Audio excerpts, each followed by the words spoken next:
The Science of Being Great by Wallace D. Wattles. Chapter 1.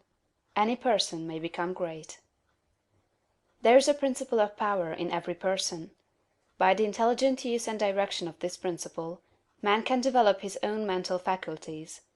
Man has an inherent power by which he may grow in whatsoever direction he pleases, and there does not appear to be any limit to the possibilities of his growth. No man has yet become so great in any faculty but that it is possible for some one else to become greater. The possibility is in the original substance from which man is made. Genius is omniscience flowing into man. Genius is more than talent.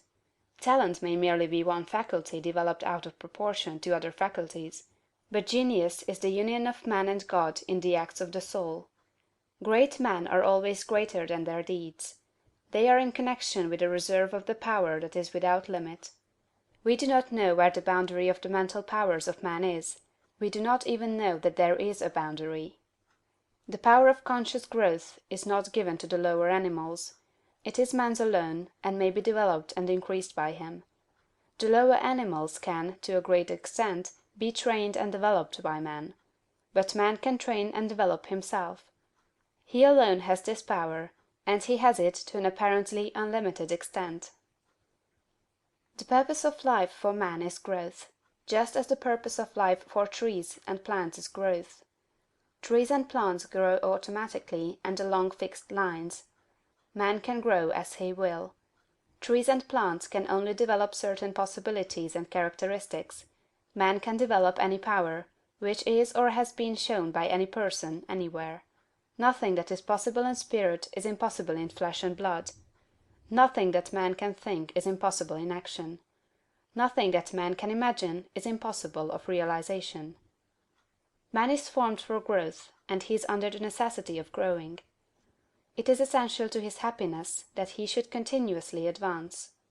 Life without progress becomes unendurable, and the person who ceases from growth must either become imbecile or insane. The greater and more harmonious and well-rounded his growth, the happier man will be.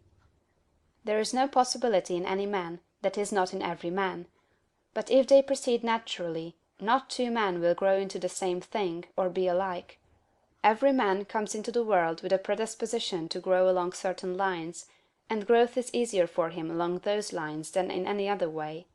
This is a wise provision, for it gives endless variety. It is as if a gardener should throw all his bulbs into one basket. To the superficial observer they would look alike, but growth reveals the tremendous difference. So of men and women, they are like a basket of bulbs.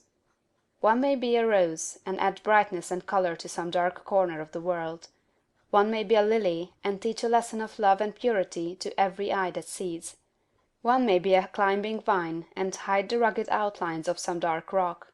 One may be a great oak among whose boughs the birds shall nest and sing, and beneath whose shade the flocks shall rest at noon, but every one will be something worthwhile, something rare, something perfect. There are undreamed of possibilities in the common lives all around us in a large sense. There are no common people. In times of national stress and peril, the cracker-box loafer of the corner store and the village drunkard become heroes and statesmen through the quickening of principle of power within them. There is a genius in every man and woman, waiting to be brought forth. Every village has its great man or woman. Someone to whom all go for advice in time of trouble. Someone who is instinctively recognized as being great in wisdom and insight. To such a one, the minds of the whole community turn in times of local crisis. He is tacitly recognized as being great. He does small things in a great way. He could do great things as well, if he did but undertake them. So can any man. So can you. The principle of power gives us just what we ask of it. If we only undertake little things, it only gives us power for little things. But if we try to do great things in a great way, it gives us all the power there is. But beware of undertaking great things in a small way. Of that we shall speak farther on. There are two mental attitudes a man may take. One makes him like a football. It has resilience and reacts strongly when force is applied to it, but it originates nothing. It never acts of itself. There is no power within it. Men of this type are controlled by circumstances and environment; their destinies are decided by things external to themselves. The principle of power within them is never really active at all; they never speak or act from within. The other attitude makes man like a flowing spring. Power comes out from the centre of him. He has within him a well of water springing up into everlasting life; he radiates force. Highest felt by his environment. The principle of power in him is in constant action; he is self-active. He hath life in himself. No greater good can come to any man or woman than to become self-active.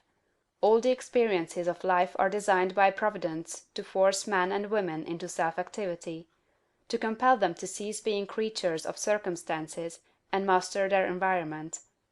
In his lowest stage, man is the child of chance and circumstance and the slave of fear. His acts are all reactions resulting from the impingement upon him of forces in his environment. He acts only as he is acted upon; he originates nothing. But the lowest savage has within him a principle of power sufficient to master all that he fears; and if he learns this and becomes self-active, he becomes as one of the gods.